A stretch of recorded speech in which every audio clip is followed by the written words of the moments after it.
అన్న నమస్తే అన్న. నమస్తే అన్న. తెలంగాణలో మస్తు హ్యాపీగా ఉన్నట్టున్నారు. దావోస్కి పోయి ముఖ్యమంత్రి గారు 1,70,000 కోట్లు తెచ్చారు కదా, అందరూ హ్యాపీగా మరి ఈరోజు పెట్టుబడులు. ఈ రాష్ట్రంలో ఎవరికి పెట్టుబడులు తెస్తున్నారంటే దావోస్ నుంచి పెట్టుబడులు వచ్చిన దేవునికరికి కానీ 10 ఏండ్ల వాళ్ళ ఖాళీ కడుపును నింపుకోవడానికి మాత్రమే పెట్టుబడులు ఈ హైదరాబాద్లో ఇండస్ట్రియల్ వాళ్ళని బెదిరించి ముఖ్యమైన వ్యాపారవేత్తలను బెదిరించి వాళ్ళకి మాత్రమే పెట్టుబడులు పెట్టించుకుంటారు తప్ప తెలంగాణ రాష్ట్రానికి నిరుద్యోగ యువతకు ఎక్కడ కూడా పెట్టుబడులు తెచ్చే పరిస్థితులలో రేవంత్ రెడ్డి గారి ప్రభుత్వం లేదు. ఇప్పటి వరకు కూడా మొన్న వారి అమెరికా పర్యటన కానీ దావోస్ పర్యటన కానీ అంతకుముందు సింగపూర్ పర్యటన కానీ కేవలం పేరుకే పర్యటనలకే అంటే పరిమితం అవుతున్నారు తప్ప రాష్ట్రానికి ఒరిగింది ఏం లేదు. ఈరోజు కేటీఆర్ గారు ఐటీ శాఖ మంత్రులుగా ఉన్నప్పుడు ఒక్కసారి విదేశీ పర్యటన పోయొచ్చిందంటే ఇక్కడున్న నిరుద్యోగ యువత ఈరోజు మేము ఒక 50,000 ఉద్యోగ ఖాళీలు భర్తీ అవుతున్నాయి, మేము ప్రభుత్వ ఉద్యోగాలు కాకపోయినా కానీ ప్రభుత్వం తీసుకొస్తున్నటువంటి కంపెనీలలో మాకు ఉద్యోగాలు వస్తున్నాయి అనే నమ్మకం ఉండేది ఈ తెలంగాణ యువతకు.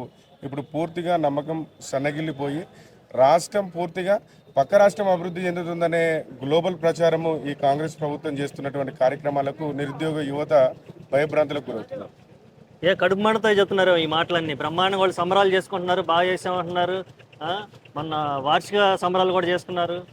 మొన్న వార్షిక సంబరాలు దేవుడరుగా కానీ ఈరోజు ఇక్కడ రైతుల సంబరాలు కానీ తాత అవ్వలకు సంబరాలు కానీ అక్క చెల్లెలకు ఆడపిల్లలకు కానీ ఈరోజు తెలంగాణలో ఒక విచిత్రం ఏం జరుగుతుందంటే ఒక అమ్మాయి పెళ్ళైన తర్వాత ప్రసవతిగా ఉంటుంది, లోపల 9 నెలల గర్భం దాల్చిన తల్లి వాళ్ళ కడుపులున్న కొడుకు ఏం చెప్పిందంటే వీళ్ళిచ్చిన మాయమాటలు విని, బిడ్డ నువ్వు పుట్టేసరికి కాంగ్రెస్ ప్రభుత్వం నాకు ఇల్లు ఇస్తా అన్నది, నువ్వు పుట్టేసరికి ఏం రందిపడకు బిడ్డ మనకి ఇల్లు వస్తుంది అని చెప్పింది. ఆ కొడుకు పుట్టిండు, తల్లికి ఇల్లు లేదు. ఇంకా ఎన్నికల నోటిఫికేషన్లని ఇంకా అనేక కార్యక్రమాలు ముందు జరపడం తప్ప వాళ్ళు అభివృద్ధి కార్యక్రమాలలో ఎక్కడ కూడా జీరో. ఓకే, నిన్న కాక మన 4 పథకాలు ప్రకటించారు, రేషన్ కార్డులు ఇస్తున్నారు, ఇందిరా మిల్లు ఇస్తున్నారు. ఇవన్నీ చూస్తుంది మీకు ఎలా అనిపిస్తుంది? ఈ రోజు రాష్ట్రంలో ఎప్పుడు ఎన్నికల నోటిఫికేషన్ వస్తాయని రాష్ట్ర ఎన్నికల కమిషన్ ఉంటుంది, సెంట్రల్ ఎన్నికల కమిషన్ ఉంటుంది. సెంట్రల్ ఎన్నికల కమిషన్కున్న రాష్ట్ర సిఎస్కి సంబంధాలు ఉంటాయి.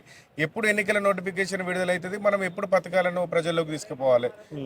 ఈ రోజు ప్రభుత్వ పథకాలను ఇవాటి నుంచి ప్రారంభిస్తామంటారు, సాయంత్రం ఏమో ఎన్నికలు. ఇప్పుడు మార్చి వరకు ఎన్నికల నోటిఫికేషన్, దాని తర్వాత సర్పంచ్ ఎన్నికల నోటిఫికేషన్, దాని తర్వాత జెడ్పీటీసీ ఎంపీటీసీ నోటిఫికేషన్, దాని తర్వాత మున్సిపల్ కౌన్సిలర్ నోటిఫికేషన్, దాని తర్వాత పిఎస్సిఎస్ సహకార సంఘాల నోటిఫికేషన్. అంటే ఈ సంవత్సర కాలం అంతా కూడా ఎన్నికల నోటిఫికేషన్, ఎన్నికల కోడ్ అయిపోయిన తర్వాత మళ్ళీ పథకాలని చెప్తారు, మళ్ళీ ఆ పథకాలు రావు.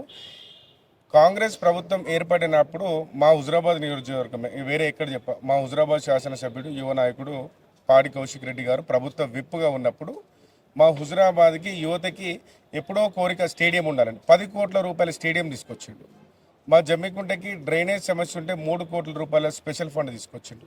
ఈరోజు ఆ ఫండ్ని, ఈ స్టేడియం ఫండ్ని మేము ఎమ్మెల్యే అయి ఛార్జ్ తీసుకున్న నాటికి 3,514 కోట్లు సుమారు దగ్గరగా కరీంనగర్ జిల్లా ఉన్నటువంటి ఫండ్ మొత్తం రిటర్న్ కొట్టుకున్నది గవర్నమెంట్. అంటే వీళ్ళు ఇచ్చే యోచన లేరు. ప్రభుత్వం పాత ఏమన్నా అనౌన్స్ చేసినాయా, ఆ రిలీజ్డ్ శాంక్షన్ బడ్జెట్ ఏమన్నా అవన్నీ వెనక తీసుకుంటారు తప్ప ఇప్పటి వరకు ఎక్కడ కూడా ₹1 బడ్జెట్ వీరు పెట్టినట్లేదు. ఈరోజు ఒక శాసనసభ్యుడిగా రాజ్యాంగబద్ధంగా ఎన్నుకోబడినటువంటి ముఖ్యమంత్రి రాజ్యాంగం మీద ప్రమాణం చేసి నా అంతరాత్మ సాక్షిగా నేను నా విధులను నిర్వహిస్తా అన్నటువంటి ముఖ్యమంత్రి మా నియోజకవర్గానికి సంబంధించినటువంటి 5 కోట్ల ఫండ్ని ప్రజల చేతి ఎన్నుకోబడ్డ శాసనసభ్యునికి అన్నా అక్కడ ఓడిపోయిన కాంగ్రెస్ అభ్యర్థి పేరు మీద ఆయన పేరు పెట్టి జీవో తీసి ఇచ్చినా కానీ ఇక్కడ ప్రజాస్వామ్యం కూని అయిపోతున్నా కానీ ఇక్కడ చూస్తున్న పరిస్థితి. అందుకనే బీఆర్ఎస్ పార్టీకి ప్రజలు అండదండగా ఉన్నారు, న్యాయ వ్యవస్థ పూర్తిగా అండదండగా ఉంది.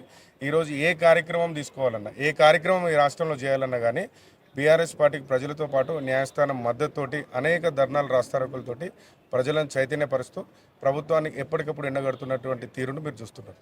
ఓకే, రాబోయే స్థానిక సంస్థల ఎన్నిక దృష్టిలో పెట్టుకుని ఎలా ముందుకెళ్తుంది బీఆర్ఎస్ పార్టీ?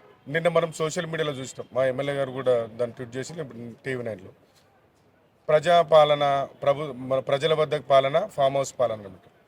ఈరోజు గతంలో ఎన్నికలల్లో ముఖ్యమంత్రి గారు ఫామ్ హౌస్లోకి వెళ్ళలేదు, ఫామ్ హౌస్ నుంచే పరిపాలించాలంటే ఈరోజు ముఖ్యమంత్రి గారు కూడా స్పష్టంగా చెప్పారు, నేను ఎక్కడున్నా కానీ నేరుగా ఒక అవ్వకు పోవాల్సిన పెన్షన్ పోతుందా పోతలేదా నేను మానిటరింగ్ చేస్తున్నా, నేరుగా ఒక నిరుద్యోగానికి ఉద్యోగం వస్తుందా వస్తలేదా నేను చూస్తున్నా, ఓ నోటిఫికేషన్ వస్తుందా వస్తలేదా చూస్తున్నా. అప్పుడు ఈ ఎన్నికల సమయంలో కేసీఆర్ ఆడనే ఉంటాడు, ఇంకా రాడు రాడు రాడు అంటే ఈ రోజు సంవత్సర కాలం పూర్తయిన తర్వాత వాళ్ళ సొంత ప్రభుత్వం వాళ్ళ పార్టీ సోషల్ మీడియా ఏదైతే పోస్ట్ చేసిందో ఆ పోస్ట్కే ప్రజలు పూర్తిగా వ్యతిరేకించారు కదా.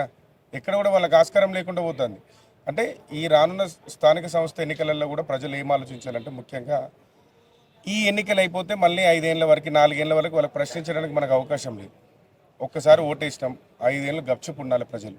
ఎవరైనా రేపు పొద్దున నాకు సర్పంచ్గా ఓటేసినా నన్ను తప్పుదారి ఎన్నుకున్నా కానీ మంచోని ఎన్నుకోలేదని బాధపడే బదులు ఈ ఎన్నికలు ఏం ఎన్నికలు అంటే సర్పంచ్ ఎన్నికలు. సర్పంచ్ ఎన్నికలు ఎక్కడ ఉంటారంటే గ్రామ స్థాయిలో ఒక శాసనసభ్యుడు గ్రామాలలో పర్యటించేటప్పుడు ప్రశ్నించవలసింది సర్పంచ్. దాని తర్వాత ఒక మండల స్థాయిలో పర్యటించినప్పుడు ప్రశ్నించవలసింది ఒక జెడ్పీటీసీ. ఒక జిల్లా పరిషత్ మీటింగ్లో జరిగితే మాట్లాడడానికి సర్పంచులు కానీ జెడ్పీటీసీలు కానీ ఎంపీటీసీలు సభ్యులుగా ఉంటేనే వేదిక మీద ఉన్న మంత్రులను, వేదిక మీద ఉన్న అధికార పార్టీ ఎమ్మెల్యేలను, వేదిక మీద ఉన్నటువంటి అధికారులను ప్రశ్నించడానికి ఒక అవకాశం ఉంటుంది. ఈరోజు మున్సిపల్ కౌన్సిలర్లుగా చైర్మన్గా బీఆర్ఎస్ పార్టీకే ప్రజలు అవకాశం ఇచ్చినట్టయితే రేపు పొద్దున ఈ పథకాల అమలు 4000 పెన్షన్, న్యూట్రిషన్ కిట్టు, మహిళలకు 2500, పిల్లలకు స్కూటీ, బైకులు, కంప్యూటర్లు, నిరుద్యోగ యువతకు జాబ్ క్యాలెండర్, అనేక సమస్యలు. ఇప్పుడు ఇందిరమ్మ ఇండ్ల పేరుతోటి అనేక పెన్షన్ల పేరుతోటి ఈరోజు ప్రొసీడింగ్ కాపీలను ఇస్తున్నారు. అసలు ఎక్కడ కూడా ప్రజలు ఇవి నమ్మకూడదు.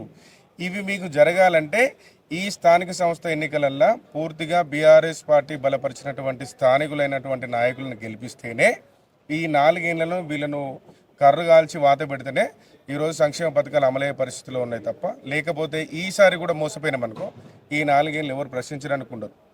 వాళ్ళకి బాధ ఏంది, సర్వసభ్య సమావేశాలల్లో మా పార్టీ నాయకులే ఉంటే మమ్మల్ని ఎవరు ప్రశ్నించాడు, అప్పుడు మేము ఏదంటే మాట్లాడతాం పోతాం. ఇప్పుడు మా దగ్గర ఉదాహరణకి దళిత బంధు అనే పథకం ఉంది. దళిత బంధు అనగానే గుర్తుకొచ్చే పేరు ఎవరండి? కేసీఆర్. దళిత బంధు అంటేనే కేసీఆర్. ఈరోజు దళిత బంధు పైలట్ ప్రాజెక్ట్ని 18,500 కుటుంబాలకు ఇచ్చింది నిజమే. అప్పుడు హుజురాబాద్ నియోజకవర్గంలో ప్రభుత్వ విప్పుగా శాసన మండలి సభ్యునిగా కౌశిక్ రెడ్డి గారి నాయకత్వంలో ప్రతి లబ్ధిదారుని కూడా చేకూర్చే విధంగా కార్యక్రమాలు చేసినాం. అందరికీ రీచ్ అయినాయి. సరే, 2వ విడత కార్యక్రమంలో భాగంగా ఎన్నికల నోటిఫికేషన్ వచ్చింది. వచ్చినాక అవి ఆగిపోయినాయి. సరే, తర్వాత మళ్ళీ బీఆర్ఎస్ ప్రభుత్వమే ప్రజలు వస్తుంది అనుకున్నాం. కొంత 0.12% ప్రభుత్వం అయినాక మా శాసనసభ్యుడు మొట్టమొదటిసారి అసెంబ్లీలో అడిగాడు, సార్ మీరు కొత్తగా నిధులు చేయలేదు, మా దళిత బంధు అకౌంట్లో ఉన్నటువంటి డబ్బులను మాకే తిరిగి రిలీజ్ చేయండి, ఫ్రీజ్ చేసినదాన్ని రిలీజ్ చేయమని. కానీ ఇవ్వలేదు. ఆల్రెడీ పోరాటాలు చేసినాం, అన్నీ చేసినాం. ఇప్పుడు వాళ్ళు ఏం చేసిండ్రు, ఇవాళ ఎమ్మెల్సీ నోటిఫికేషన్ వస్తుందని తెలిసి ఇవాళ నోటిఫికేషన్ నీకు ఎన్నికల కోడ్ అమల్లో ఉంటుందని నిన్న ఇచ్చిండు. అదే మొన్న ఇవ్వచ్చు, అక్టోబర్లో ఇవ్వచ్చు, నవంబర్లో ఇవ్వచ్చు, సెప్టెంబర్లో ఇవ్వచ్చు, ఆగస్టులో ఇవ్వచ్చు, వాళ్ళకి ఎప్పుడైనా ఇవ్వచ్చు. వాళ్ళు కొత్త నిధులు లేవు కదా, వాళ్ళు ఇవ్వాల్సింది ఏంది, ఫ్రీజ్ ఉన్నదని రిలీజ్ చేయాలి. 2, ఇక్కడ మా దగ్గర ఉన్నటువంటి జిల్లా స్థాయి నాయకులు ఏం సంబరాలు చేస్తున్నారంటే కాంగ్రెస్ ప్రభుత్వము ఈరోజు దళితులకు పూర్తిగా న్యాయం చేసింది, దళితుల పక్షాన నిలిచింది. ఎస్, కాంగ్రెస్ పార్టీ నాయకులకు మేము ఒకటే చెప్తున్నాం, మీరు దళిత బంధు పథకాన్ని చూసి అంబేద్కర్ అభయాస్తం అని పెట్టిల్లు. మా నియోజకవర్గంలో 18,500 కుటుంబాలు ఉన్నాయి కదా, మీరు కూడా ఎక్స్ట్రా 2 lakhs వేయండి, అప్పుడు మీరు విజయం సాధించిన వాళ్ళు అవుతారు తప్ప కేసీఆర్ ఇచ్చిన 10 లక్షలకే మేము రిలీజ్ చేయమన్న దానికే డబ్బు కొట్టుకుంటాం. అది కూడా ప్రజలను మభ్యపెట్టి ఎన్నికల కోడ్ రేపు వస్తుంది అనగా ఇవాళ రిలీజ్ చేయడం, 4 నెలలు వరుస ఎన్నికల కోడ్ని అవి తీయరాదు, మేము ఏం చేయాలి, స్థానిక సంస్థ ఎన్నికలు అయిపోయినాక మేము ఇస్తామని అబద్ధాలు చెప్పి మళ్ళీ ప్రజలను మరోసారి మోసం చేసే కార్యక్రమం ఉండరు. దయచేసి ఎక్కడ యువత కానీ ఎవరు కానీ ఈసారి తప్పు జరిగి తప్పకుండా బీఆర్ఎస్ పార్టీయే స్థానిక సంస్థలలో విజయం సాధిస్తుంది.